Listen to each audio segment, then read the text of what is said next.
While playing Dying Light 2 in co-op for the first time, it soon became apparent that we weren't exactly seeing the same things. I'm just staring at this Volley's face. Now, some of you may recognise that voice as fellow Dying Light YouTuber Global Cherry, who teamed up with me for this video to take a closer look at how well Aidens' co-op animations match up with the first-person perspective, and I'll also be comparing them to the original game too.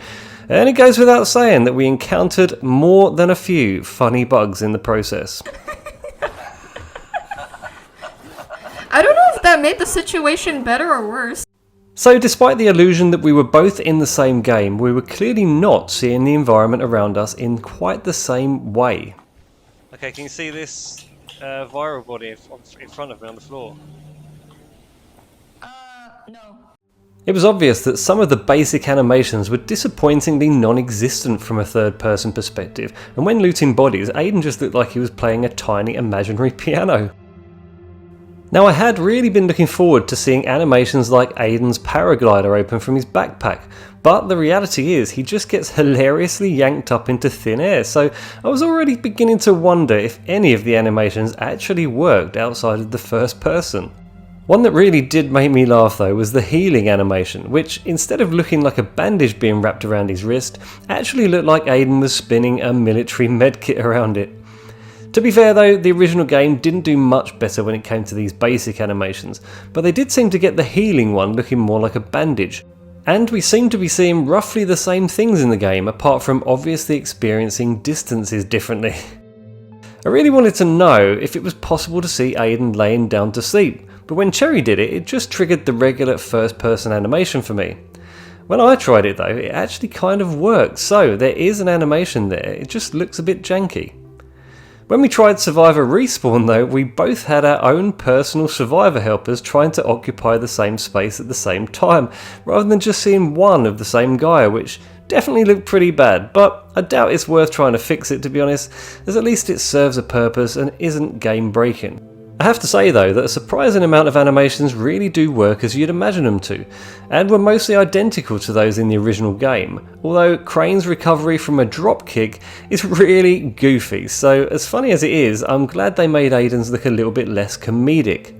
Also, when trying to perform certain moves, it is important to use a save that actually has that skill unlocked, although the results of forgetting are often hilarious. Aha! Overall, I'd say the animations in Dying Light 2 are an improvement over the original game, but Crane does look more of a beast when boxing. Then again, he looks like a ballerina when he dodges from side to side compared to Aiden, although he does seem to trip over on every fifth dodge for some reason. Crane's kicks also look very weak compared to Aiden's more aggressive style.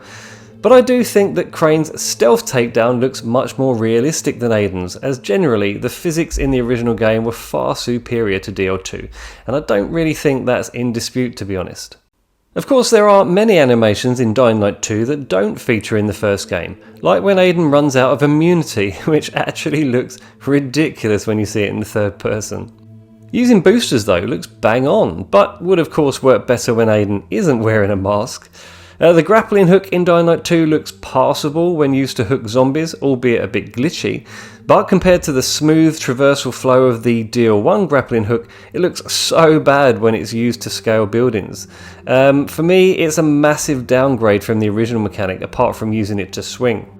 We also discovered that when Aiden throws an axe, the animation simultaneously shows it leaving his hand while at the same time still holding onto one the whole time, so that could definitely do with a little fix in my opinion. All in all though, I think the animations in co-op are mostly a lot better than I anticipated, and to be honest the phrase "it's not a bug, it's a feature" has always applied to Dying Light, and is of course part of its charm at this point. Clearly there are some game-breaking issues that need to be fixed, but many of the bugs are pretty funny, and the game just wouldn't be the same without them in my opinion. And it's still quite a unique experience to run around in the open world with a friend laughing at all the comical moments along the way, which helps to make Dying Light 2 well worth checking out still, despite the terrible story and its many other shortcomings. So what do you think? Is co-op in Dying Light 2 too broken for you, or do you love running around Villador with your friends? Let me know in the comments as always, and if you enjoyed the video, then please leave a like and subscribe to the channel, and I'll see you on the next one. Cheers.